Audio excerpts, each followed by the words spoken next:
Namaskar, Nileshok here into series KalNirnaya for Ramayana KalNirnaya Part 2. If you have not seen Part 1, then definitely go back and watch Part 1. It's important that you understand everything that is discussed there in order to understand what we are discussing here. Ramayana KalNirnaya, in doing research of this kind, research of any kind, you need a very well-balanced combination of Shraddha, Praman, Viveka, Upasana, and Abhyas. Otherwise, people end up doing all kinds of idiotic things. What happens is this. Do watch part 1 so you know the background. Now, before we get into the specific evidence, it's objective testing, it's empirical testing, and then drawing logical inferences, series of inferences, typically one inference or many inferences with any specific piece of evidence. And then you bring it all together, unification, ekikaran, okay? And that takes you to your final conclusion, which is connected or which ought to be connected with your prayojan, with your objective. However, before we get into the objective testing of empirical evidence in the context of the theory that one is using, in this case, what I have used, which is what? All the Ramayana astronomy descriptions of Valmiki Ramayana text. Valmiki Ramayana text are descriptions of Ramayana times, because that's the historical document. There may be many other Ramayanas. We are not going to look at it. It's wrong. It's foolish to look at other Ramayanas. Now, just for out of curiosity, you may look at those to see if you get any additional insights. That's a different story. But as far as the primary evidence is concerned, it is the evidence of Valmiki Ramayana. Now, we have to get agreement on things like this before even we go further, which is to say the two people may not agree, and that's perfectly fine. But then there is no point two people discussing or debating their claims. There are certain things which are taken for granted. For example, if a cricket match is being played or a tennis match is being played, and then finally we decide who is the winner, okay, which team won the match, like in cricket, or which individual player won the tennis game. It is understood that there are certain sets of rules, some commonalities, same rules, the same conditions, same constraints that applied to both the teams. It is understood.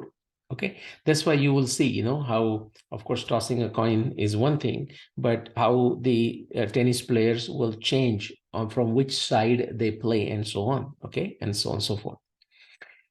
Just like that, before we get into the match itself, or before we get into determining the specific date, or if we are in the process of comparing two different claims for the exactly same thing, such as the timing of Ramayana, it's very important that we understand that these people are on the same page as far as the background assumptions are concerned, because the problem could be there.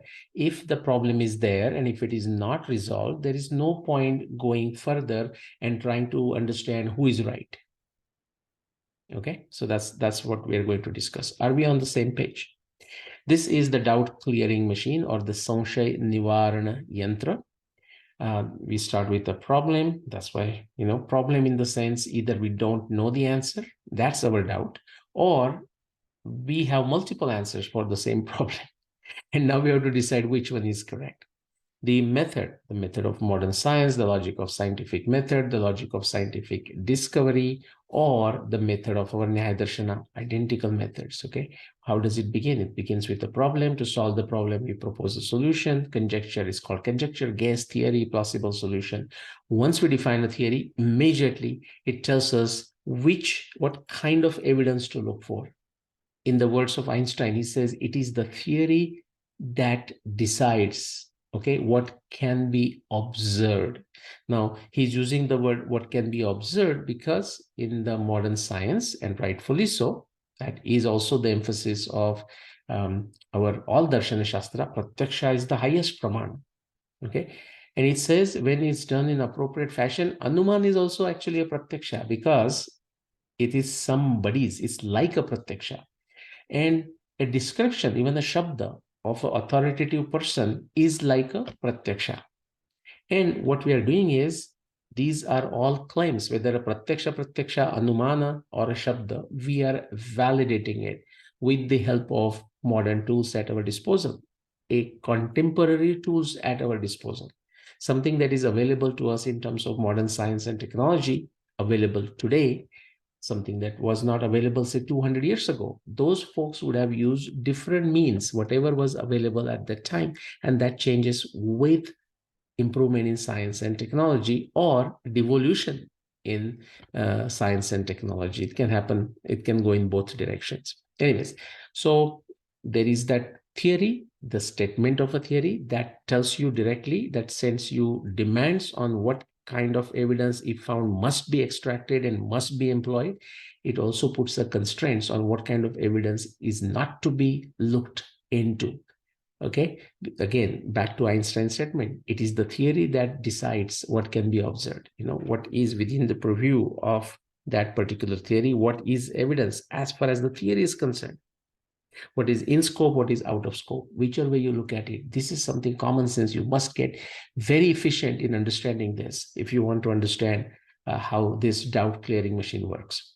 So based on that, we extract the evidence, that is that evidence, and then depending on the subject matter, in this case astronomy, but it could be anything else, we have to decide how we are going to objectively test it. That's when the background knowledge comes into the picture. Okay, different tools, the sophistication of a science and technology at any given time, and also very important that you draw logical inferences. Again, that's a disaster for many researchers.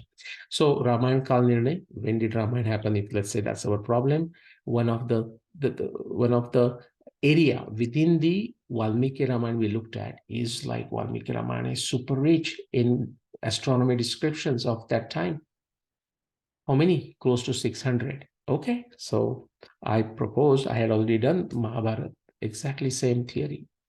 Mahabharata descriptions, astronomy descriptions of a Mahabharata text are descriptions of Mahabharata times. Same here. Astronomy descriptions of Valmiki Ramayana are astronomy descriptions of Ramayana times. Then immediately it tells you which type of evidence to extract. That's called Pruthakkaran. It is one of the scientific acumen aspect element, whatever you want to call it. And then, of course, once you have that evidence, depending on the nature of evidence, you have to decide what level of sophisticated astronomy, mathematical calculations, just a back of the envelope calculation, astronomy simulation software, what you need to use, and so on. Then naturally the corresponding background knowledge, and then draw logical inferences. If you're successful, you will reach your objective in determining the time period, time interval for Ramayana, or if you're lucky, a specific year. And if all that can be validated, then your Prameya becomes a Siddhanta now. Okay, because of this exercise that is described in the doubt clearing machine. Now, before we do that, we have to make sure that we have stated our assumptions clearly. And this becomes important as such when as something is done as an individual effort, like Swarthanuman, a unique individual effort. But this becomes more important when you are explaining it to someone, Pararthanuman. It also becomes more important when now there are two different or multiple different claims for the exactly same thing, such as, say, Ram Ravan Yuddha or Mahabharat war year. Now, if there are different answers, now we have to decide which one is the correct answer, or if all of them are wrong, or which one of them is a better answer. Okay, that last one is more important. That is the way of science, and that is also the way of Nyaya Darshana or Darshana Shastra. It is understood that we will never ever know the truth. It is understood that there will always be some error. Therefore, Mundaka Upanishad says, Yam Pashyanti Yataya Kshina Dosha. To know about the Brahma, to have the vision of a Satya, yeah, ideally it would be nice if there are no errors whatsoever, but that's very unlikely.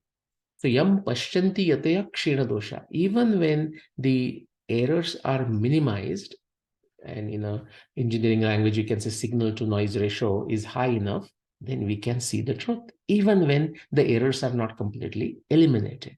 We will see why all the errors cannot be or may not be eliminated. Okay, this is also important to have that understanding. So are we on the same page? For example, the objective. Now, some people, the Valmiki Ramayana is so huge, I mean, so interesting, not just huge. Same thing with Mahabharata. People can just pick something totally irrelevant to the objective at hand and keep on talking, keep on yapping, keep on doing all kinds of nonsense. If you don't trust it, just go and look at social media, look at blogs, look at books that are written. I mean, I'm so fortunate that there are many individuals who have written books on my books. What else you want? Okay, and I hope that the more and more of them come, usually thinking that they have critically analyzed my books and they think my claim is wrong. Not everyone, but good number of them. And I would encourage all of you to read those books, read my books, and decide for yourself. There are many other Ramayana researchers, many other Mahabharata researchers who have come up with multiple claims, other claims. Multiple meaning they have come up with a claim which is not 5561 BC for Mahabharata, or not 12,209 BC for Ramayana, Ram Ravan Yuddha. Go and look at them. Go look at mine. I mean, this is a fun stuff, guys.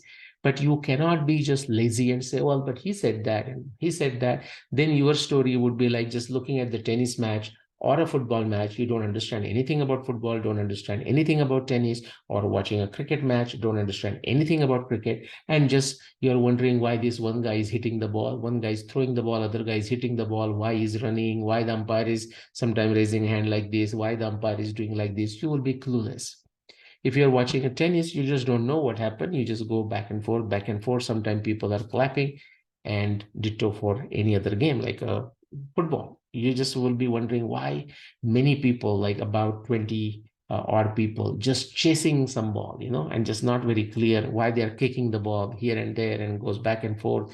And some other guy like whistling in between and stopping them, and sometimes showing a yellow card in the air and sometimes red card in the air. If you don't understand, you will not know. So you have to participate actively if you are truly interested. Otherwise, this is not for every Dick and Harry. That's just given. Now, in terms of objective, what is the objective? Is to determine, in this case, is the historical timing of Ramayana. If that's not your objective, just discussing some minor here and there is useless. Okay, Nyaya Darshana, Darshan Shastra basically says that's nonsensical. Science also will say it. Scientists will say, okay, what is he talking about? What is he blabbering? What that has to do with what we are discussing here, and so on. The direct connection, the second very important point, since the objective is to determine the timing of Ramayana as a historical event, is Ramayana Itihas. Now, some people may laugh at this and says, is that a question? I mean, don't we all know? Well, don't take anything for granted.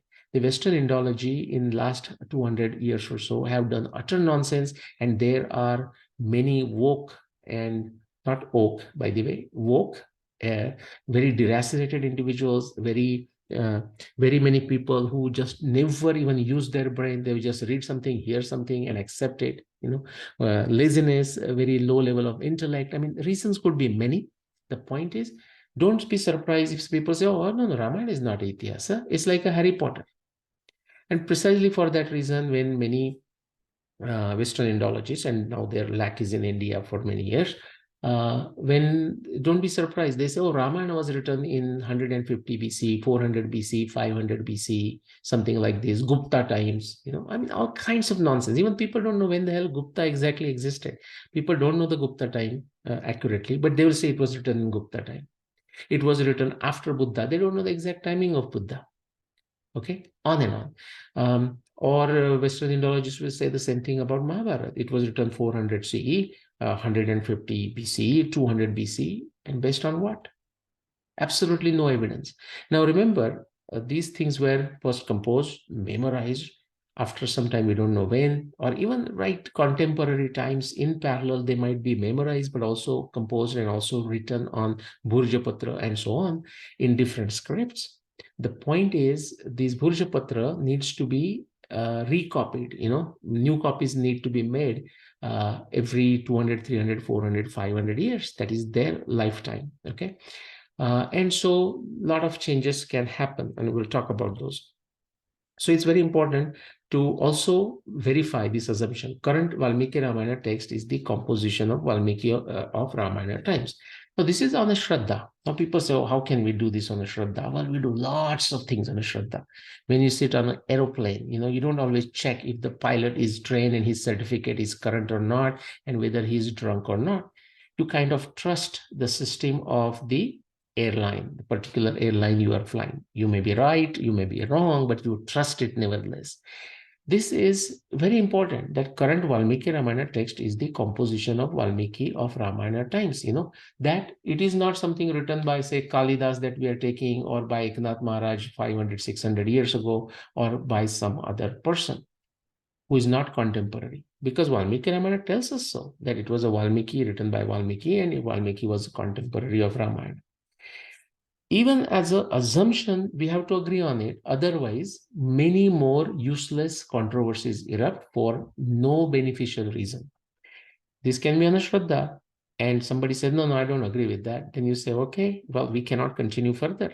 Now, that doesn't mean that person has no right to believe into whatever he or she is believing. Freedom of thought is one of the foundation of a Sanatana traditions, Hindu Dharma. But we cannot continue. The discussion cannot continue further in the sense of a debate or even any meaningful discussion, even if it's not a debate. So for example, just go back to 2 for a second. If somebody says, oh, I don't believe Ramayana is Ityasa.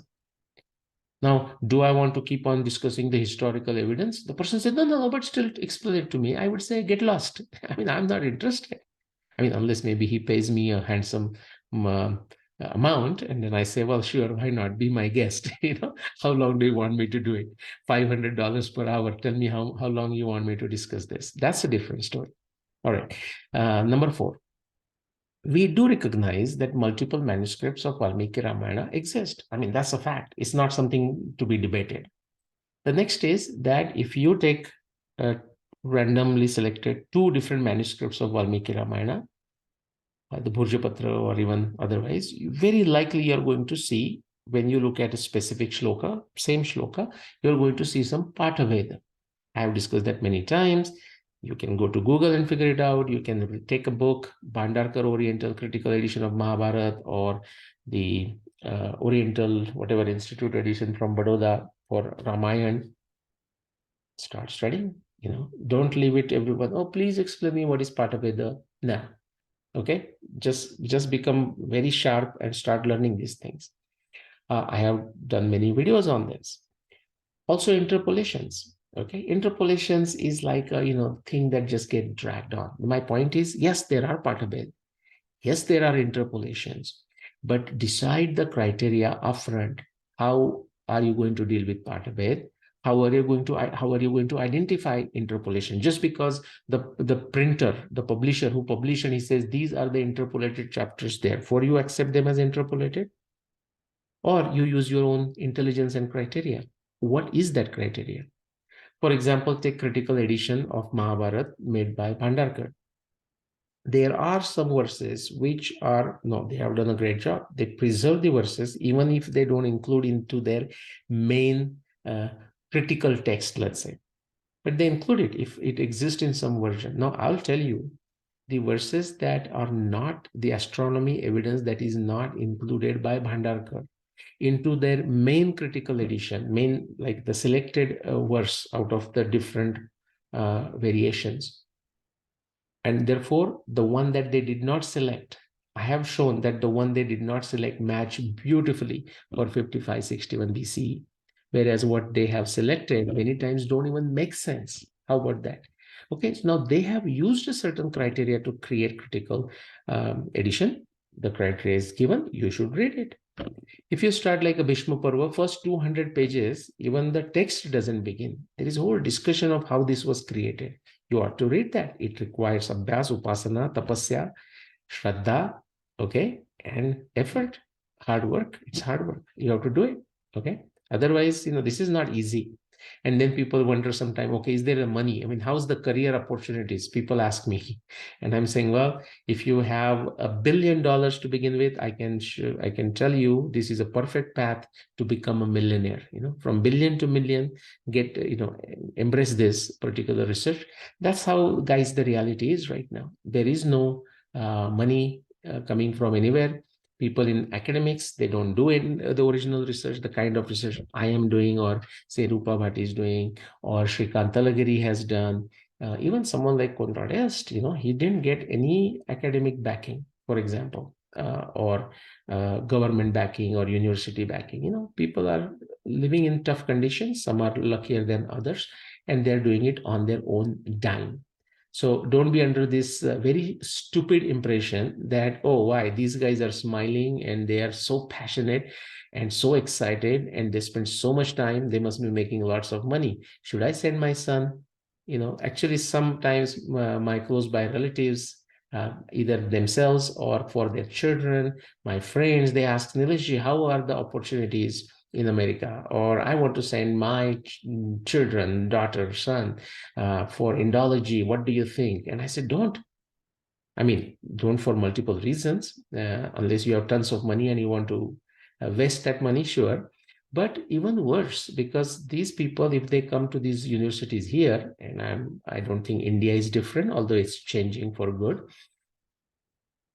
If you get into this Indology or South Asian study, which is how stupid name is that? But if you get into, if you send your kids here, they are going to come out as zombies as far as the Indian culture is concerned. Okay, it is a very external view. It is a very biased view. It is a very twisted view. That's what they're going to get into. If you don't believe me, look at some of the dissertations, YouTube videos of folks talking about Indology, doing their PhDs in famous Western universities of, say, United States, Canada, and UK, just for example. Anyways, let's move on.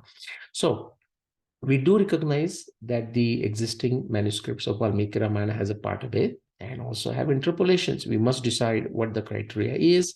If I have time, I will explain how I do it. It's important that you know this. This means, point number 3 related to point number 4. This means a choice must be made between parthabhed anytime they exist and if they are relevant or they become relevant evidence under consideration. What do we mean by consideration? Our theory is astronomy descriptions of Valmiki Ramayana are descriptions of Ramayana times. So if any of the shloka fall into this astronomy evidence and therefore they are taken, and now we find there is a part of it which is very likely, now we have to make a choice, like which particular shlok you take. And you may not take the whole shlok. You might take this word here and that word here and different part of Veda. You can do whatever you want. You have to state your method, okay, in what way you're going to do it. In what way, which part of it you selected, why do you select it, what is your rationale for it? Is this something you keep it consistent? Some person will say, you know what, I am going to go always with whatever is there into, say if we are discussing Mahabharata, somebody will say, if it's in the main critical edition of Bhandarkar, I'm going to only take that. Somebody will say, I am going to take it if it's in the Gita press. Both approaches are just fine by me, as long as you state it and as long as you stick to it. Interpolations. Okay, we'll come to interpolations, but interpolation is the same issue. Gita Press will explain what is interpolation. It's given in the parenthesis and it doesn't have a number. Okay, so if you said, hey, if it's interpolation, I'm not going to take it, then you have to stick to it. Somebody will say, if it is in the Gita Press, I'm going to take it. Then you have a responsibility to take everything that is there in the Gita Press. Okay, critical edition. If that particular shlok does not make it to the main critical edition selection, then in directional sense is to be considered interpolation. You may still take it, but you have to define how you are going to deal with that interpolation. Okay, or even a part of Veda for that matter. All right. And that's what I mean. Interpolations are identified and a criteria is stated. How do you know something is interpolation? Well, you may not know. But as I said, you may say Gita Press describes interpolations in parentheses or without a shlok number. Okay? And do you accept that? If you accept, then that's your definition. You have to be consistent with it. Okay, critical addition I already explained. Okay, or somebody says, I don't look at anything as an interpolation. If it is there in the Gita Press, to me, it is real and I'm going to include it. Fine. You have to just state it. Because guess what you decide to do in 5 and 6 is not that important, because whichever choice you make, your choice will be tested empirically, scientifically, logically, okay, brutally in number 7. Proof is in the pudding. Eventually, what is the idea? Your theory should be such that the evidence that you pull must become objectively testable, empirically testable, and you should able to it's not sufficient that you just empirically test it. Okay, you'll hear some foolish statement, like, oh, Arundhati is a pativrata, how can she go back? No, that all discussion is useless. Vyasadeva says Arundhati is walking ahead of Vasishta. For your year of Mahabharata, you have to show that Arundhati is walking ahead of Vasishta. Now, people may say, what does it mean to when somebody says a star is walking ahead of another star? Again, your background knowledge of astronomy is important. Can there be multiple definitions? Couple of definitions possible.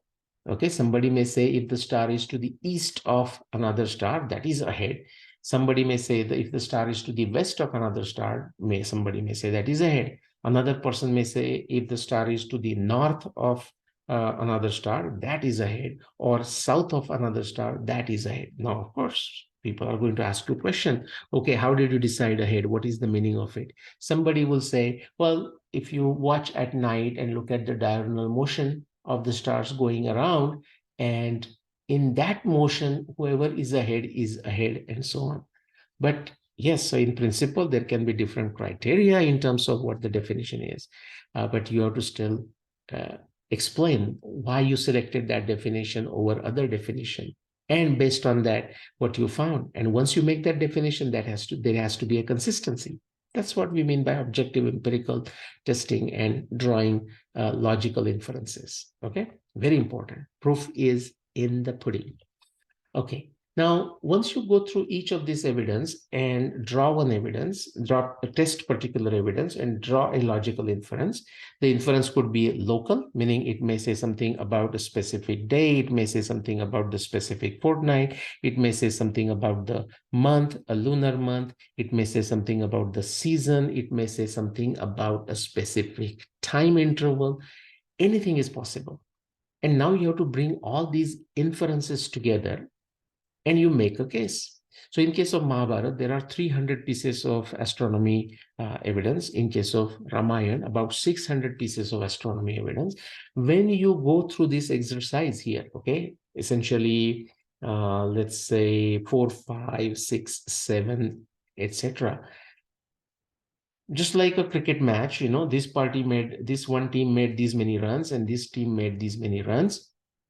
Or in tennis, you have a score, best of 5, and you say 6-0, 6-1, 6-3. Player A won against player B. How? 6-0, 6-1, 6-3. It's understood that the losing player also made some winning shots. I'm deliberately using the word winning, like, they were successful shots. And that other party, she made some points against that winning player. At the end of the day, though, your score is seen as 6-0, 6-0, 6-0, 6-1, 6-2, 6-3, whatever. Player A is a winner. How did we decide that? Just looking at certain ground rules for a specific game, whether it's a tennis, cricket, football, whatever. And then you looked at the score. Similarly, in this game of science, there is a method. It's called truth likeness score or verisimilitude score. Truth likeness score. If you look at it, talking of Mahabharata, if there are 300 pieces of evidence, and again, if you follow 4, 5, 6, 7 and objectively test it, it leads to specific inferences. And finally, you make a unification and draw the conclusions such as, Mahabharata war happened 55, 61 BCE. It began for the Julian calendar on 16 October. From an Indian lunisolar calendar, it was Kartik Amavasya as the first day. Then it continued through the first 15 days of the Shukla Paksha or Ashuddha Paksha of Margashirsha, and it lasted for the first 2 days of the Vadya Paksha or a Krishna Paksha for Margashirsha. Okay, just like that, you have to finally draw the conclusion. And remember, that conclusion would have a score. It's science is all about more likely versus less likely. It's not going to be just say in cricket, for example, okay, well, this team won over that team, and guess what? That team did not take any wickets, and that team did not make any runs. It's not like that. Or when you look at a tennis match, it's not like the winning player won every single point throughout the whole match. That's not true. But you still, based on a certain criteria, decide, okay, what did this guy do? Who is the winner? Same thing is the science. It's called truth likeness score. Out of 300 pieces of evidence, say in my studies, my research, I'm just giving you a directional number so that you get an idea. The actual number is very, very close to that. Exactly same, but plus minus 1, 2, 3, something 5 or whatever. So 300 pieces of evidence, I would say 290 of them support 5561 BC, 10 go against it, or at least appear to go against it. So the score is 290 to 10. 5561 is the winner. Now, if somebody else comes, then again, we say, okay, let's look at the same 300 pieces of evidence. And what is your score, sir? You know what is the best score out of that? 2 going in their favor of that particular year and 298 going against it. Hopefully, you know how to look at those scores and decide who is the winner. Okay, if you don't know, too bad, unlucky you. I feel sorry for you. So you look at the truth likeness score, and in case of Ramayana, out of say close to 600 astronomy references, you might say, well, I can say 550 go supporting 12,209 BC, about 22 go against it. Okay, appear to go against it. And it will be a long subject. Actually, that whatever appear to go against it has so much inside wonderful stuff that can create 10 books and multiple talks and many more insights into Ramayana. Same thing with those references that appear to go against 5561 BC. Many insights, and they all go telling us a lot more insights about Mahabharata and so on. Quickly, last one. Now, just like I said about the Pathavid, which is the variations in the Sanskrit shloka itself, whether we are looking at Mahabharata, whether we are looking at Valmiki Ramayana. Now, what happens, because the verses are in Sanskrit, when it comes to understanding the meaning of them, what do? Well, some people know Sanskrit, but still, even if they know Sanskrit, because most majority of the people who they are going to communicate with don't know Sanskrit, very likely they're going to still translate this in Marathi, in English, in Hindi, in French, in various different languages of India or the world. Which means what?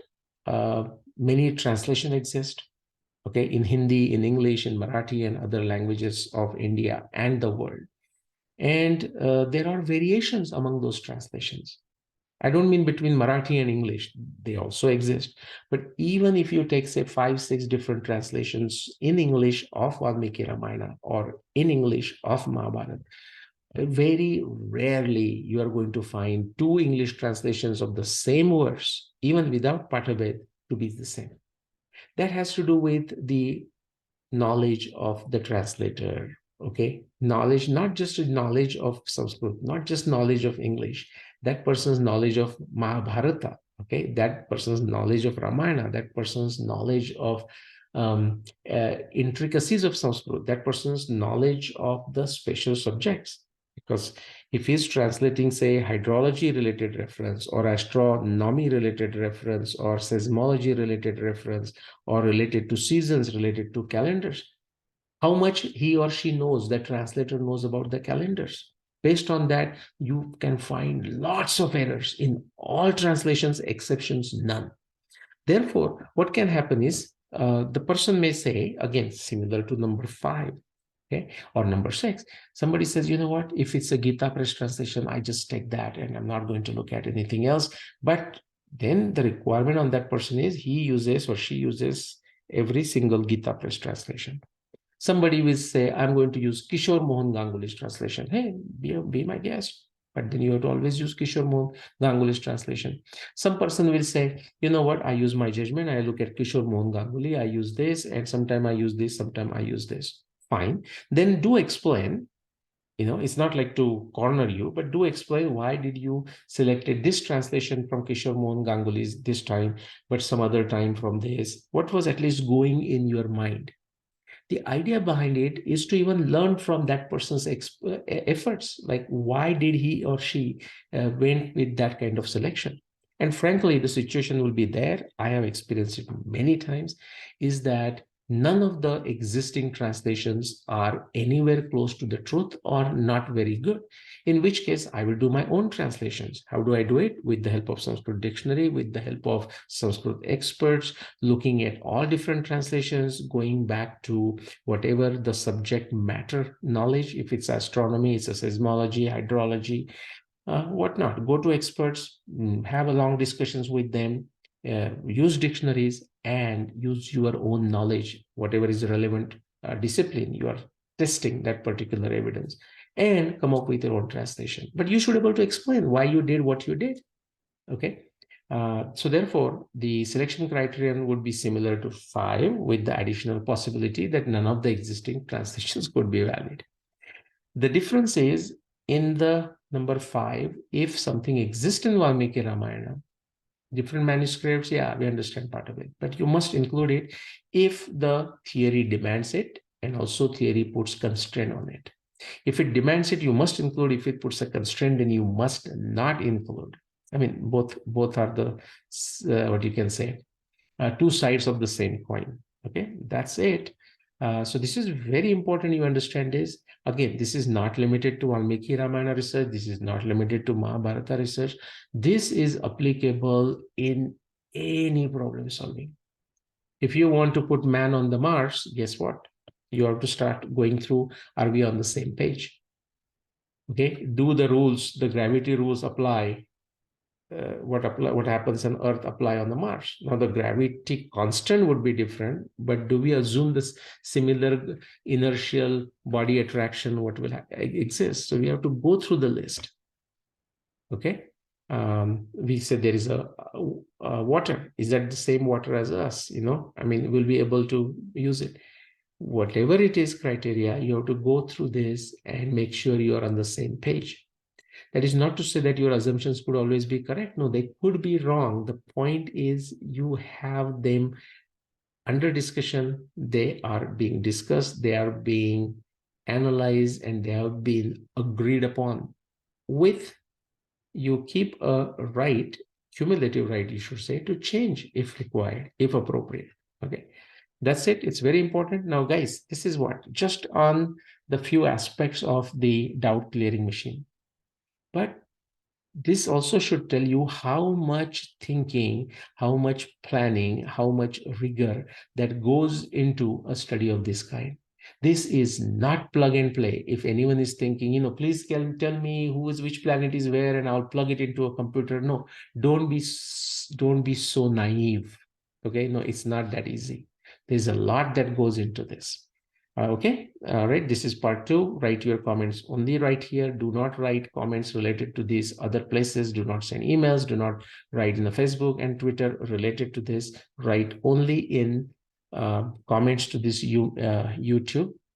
That way, my team, when they collect it, or if I go there, it is very easy to keep them together, also to make sense of why the person is asking the question.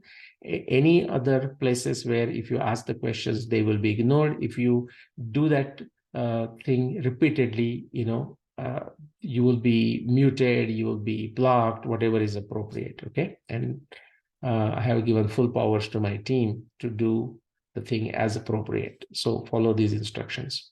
All right, let me know what you think of this part 2 in Ramayana KalNirnaya. Well, see you soon in Ramayana KalNirnaya part 3. Namaskar.